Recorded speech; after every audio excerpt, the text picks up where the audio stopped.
श्री शिवाय नमस्तुभ्यम। गुरुजी पंडित जी प्रदीप मिश्रा जी द्वारा बताए गए विशेष उपाय है जो आपको इस नौ तपा में, जी हाँ, नौ तपा चल रहा है और इस बार तो गर्मी भयंकर पड़ी है। आज तक मतलब कहते हैं कि आज से 10 साल पहले ऐसी गर्मी पड़ी थी जो गर्मी अब पड़ रही है। तो नौ तपा में गुरुजी पंडित जी प्रदीप मिश्रा जी द्वारा बताए कुछ विशेष उपाय है। साथ में ये जेठ माह का पहला सोमवार है और बड़ा सोमवार है। तो गुरुजी पंडित जी प्रदीप मिश्रा जी द्वारा बताया गया कुछ विशेष उपाय अगर आप इस सोमवार कर लेते हैं तो आपकी मनोकामना पूरी हो ही जाएगी। जी हाँ, अगर आप ये सब उपाय कर लिए हो, सब उपाय कर थक से गए हो, हार से गए हो, कुछ समझ नहीं आ रहा है तो एक बार ये सोमवार इन उपाय को करके अवश्य देखिएगा। चलिए वीडियो शुरुआत करते हैं। स्वागत है मोदी की ऑफिशियल चैनल पर। अगर आप लोगों ने अभी तक चैनल को सब्सक्राइब नहीं कर रखा है तो प्लीज़ चैनल को सब्सक्राइब कीजिएगा और कमेंट में श्री शिवाय नमस्तुभ्यम हर हर महादेव अवश्य लिखिएगा। पहला उपाय, ये उपाय है 12 बिंदी वाला उपाय। जी हाँ, अगर आपकी कार्य में सफलता आपको नहीं मिल रही है, कार्य के लिए कोई भी मार्ग नहीं समझ पड़ रहा है, चारों दिशाएं बंद सी हो गई है, आप जिस भी कार्य के लिए जाते हो उस कार्य में आपको असफलता मिलती है। अब वह कार्य आपका किसी प्रकार का हो सकता है। जैसे बच्चों के विवाह की बात करने जाते हैं तो हर जगह ना हो जाती है, हर जगह मना हो जाता है। चारों दिशाओं में आप परेशान हो चुके हो तो चारों दिशाओं के मार्ग खुल जाएंगे। या फिर नौकरी के लिए जाते हो या कोई व्यापार करने की शुरुआत सोच रहे हो, किस दिशा में करें, कहाँ करें, कुछ समझ नहीं आ रहा है तो कार्य की सफलता वाला यह उपाय है। आपको लेना है 5 बेलपत्री, ठीक है, और आपको लगाना है 12 बिंदिया और इसमें आपको लेना है लाल चंदन और आपको लेना है पीला चंदन। कैसे करेंगे देखिए। सबसे पहले आपको शिवालय पहुंचकर 1 लोटा जल समर्पित करना है। जल चढ़ाने के बाद आपको लगाना है 7 बिंदी सबसे पहले जलाधारी पर, जहाँ शिवलिंग रखी रहती है जो माँ पार्वती का कटी भाग कहते हैं। यहाँ पे आपको लाल चंदन की 7 बिंदी लगा देना है, ठीक है। फिर आपको 5 बिंदी लगाना है माँ अशोक सुंदरी के स्थान पर। जी हाँ, ये बीच में मोटी सी जो लाइन होती है इस लाइन पर आपको 5 बिंदी लगा देना है। और फिर बची है 5 बेलपत्री। पांचों बेलपत्री को शिवलिंग में चारों दिशाओं तरफ आपको समर्पित करना है। एक शिवलिंग के ऊपर फिर चारों दिशाओं में आप समर्पित कर दीजिए। ऐसे आपको डंडी का भाग अपने ओर करते जाना है। डंडी अपने ओर होगी। जी हाँ, जैसे कि आपने चढ़ाया इधर, डंडी इधर हो गई, फिर इस तरह चढ़ाया तो अपनी विपरीत हो गई, यानी चारों दिशाओं तरफ डंडी आपको करना है। ये विशेष उपाय करके देखिएगा, आपकी मनोकामना अवश्य पूरी होगी।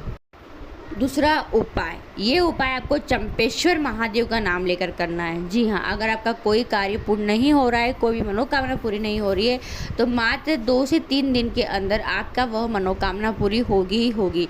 आपको चंपेश्वर महादेव का नाम लेना है और यह विशेष उपाय करना है। देखिए, आप शिवालय गए हैं, शिवालय पहुँचकर आपको देखना है कि शिवलिंग पर कहीं कनेर का पुष्प समर्पित है कि नहीं। जी हाँ, पुष्प समर्पित होगा तभी आप इस उपाय को कर सकते हो। आप स्वयं चढ़ा के नहीं करना है, आपको जो पहले से पुष्प चढ़ा हुआ है उसी फूल से आपको, उसी पुष्प से आपको उपाय को करना है।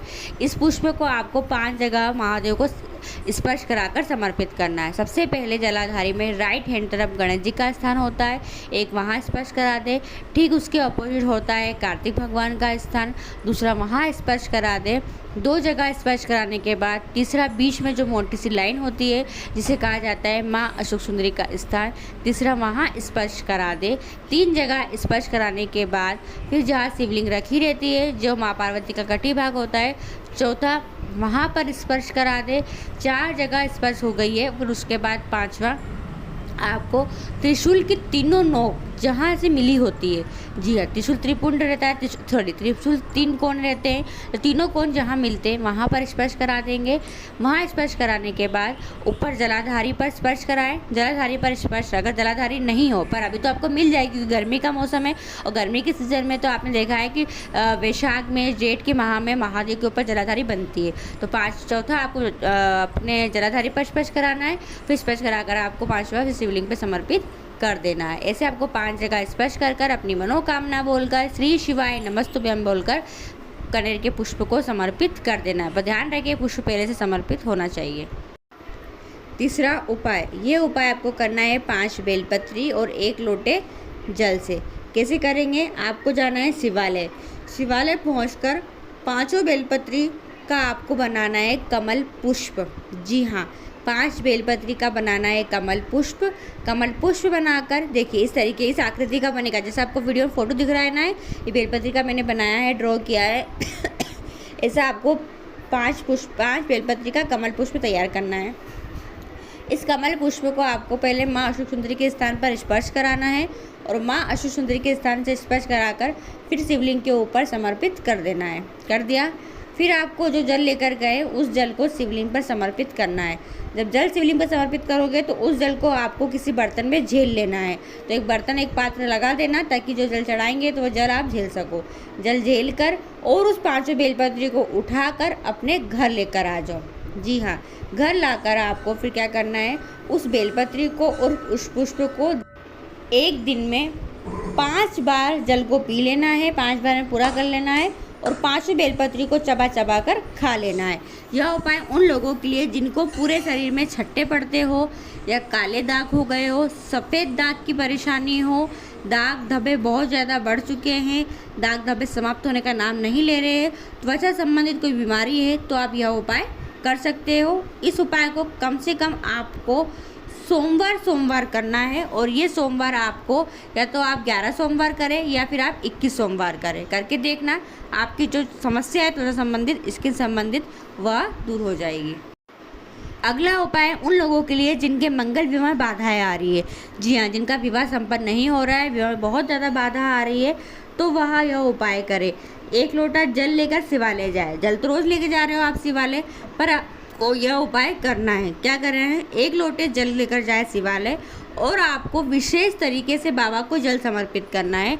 आपको माँ अशोक सुंदरी के स्थान से जल चढ़ाते हुए शुरुआत करना है और जल चढ़ाते हुए आपको आना है कटी भाग पर, तीनों चारों ओर कटी भाग पर चढ़ाते हुए फिर आपको शिवलिंग के ऊपर पूरा जल समर्पित कर देना है। माँ अशोक सुंदरी के स्थान शुरुआत करेंगे, कटी भाग से चढ़ाते हुए फिर शिवलिंग पर जल समर्पित कर देंगे। ये विशेष शीघ्र विवाह के लिए उपाय किया जाता है जिनका मंगल विवाह नहीं हो रहा है। अगला उपाय धन प्राप्ति के लिए। पैसों की तंगी है, कर्ज बहुत ज़्यादा है, कर्जा बहुत ज़्यादा बढ़ चुका है, तो पैसों की तंगी को दूर करता है यह उपाय। जी हाँ, धन प्राप्ति का उपाय है। आपको लेना है 1 कमल पुष्प। जी हाँ, यानी कमल का फूल। मिल जाए तो बहुत अच्छी बात है, अगर नहीं मिलता है तो फिर आप क्या करोगे, तो अगर कमल का पुष्प मिल जाए तो ठीक है, नहीं मिले तो आपको लेना है 1 कमल गट्टा। जी हाँ, वो भी कमल पुष्प के बराबर होता है, तुल्य होता है। कमल पुष्प या कमल गट्टा ले लीजिए। अब आपको लेना है 1 लोटा जल। अगर आपके पास कमल गट्टा है तो 1 लोटे जल में कमल गट्टा डाल दो, और अगर कमल पुष्प है तो फिर 1 लोटा जल लो और कमल पुष्प लो। शिवालय जाओ सोमवार के दिन, शिवालय पहुंचकर आपको कमल गट्टे वाला जल शिवलिंग के ऊपर श्री शिवाय नमस्तुभ्यम बोलते हुए समर्पित करना है। धीरे धीरे करना है, एकदम से उंडेलना नहीं है, धीरे धीरे पूरा जल समर्पित कर दे। फिर उसके बाद शिवलिंग के ऊपर कमल गट्टा समर्पित कर दे। और अगर कमल पुष्प लेकर गए तो पहले जल चढ़ाए, फिर पुष्प को शिवलिंग पर समर्पित। तो ये विशेष उपाय धन प्राप्ति के लिए, रोग मुक्ति के लिए, विवाह के लिए, कार्य की सफलता के लिए, जो आप जेठ माह के पहले सोमवार पर कर कर अपनी मनोकामना को पूरी कर सकते हैं, बाबा को मना सकते हैं। वीडियो पसंद आए तो और लोगों तक जरूर शेयर कीजिएगा। श्री शिवाय नमस्तुभ्यं। हर हर महादेव।